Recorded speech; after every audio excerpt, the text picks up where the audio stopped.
La journée la plus sanglante depuis le début des attaques palestiniennes contre des Israéliens. Au moins 4 personnes sont mortes et plusieurs ont été blessées mardi dans 2 attaques à Jérusalem.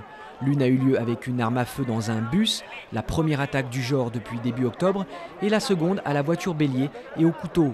La veille, le Premier ministre Benjamin Netanyahou avait pourtant promis de vaincre le terrorisme.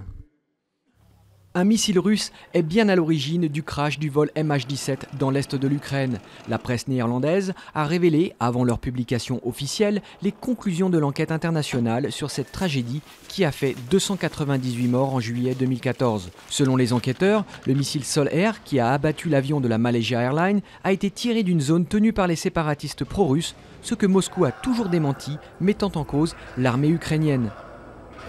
Tony Meillon à nouveau devant les juges. L'homme de 31 ans a été condamné à la réclusion criminelle à perpétuité pour le meurtre de Laetitia Perret, une jeune fille de 18 ans dont le corps démembré avait été retrouvé en 2011 près de Pornic.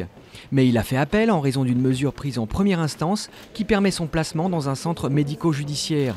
Une mesure réservée aux criminels en série, estime son avocat, alors que Tony Meillon affirme avoir tué involontairement la jeune fille.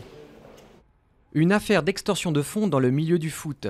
La police judiciaire de Versailles a placé 4 personnes en garde à vue, dont l'ancien attaquant de l'équipe de France, Djibril Cissé. Ces hommes sont suspectés d'avoir voulu faire chanter Mathieu Valbuena avec une prétendue sextape que le milieu international de l'Olympique lyonnais aurait tournée avec sa compagne. Mais selon les premiers éléments de l'enquête, Djibril Cissé devrait être rapidement mis hors de cause.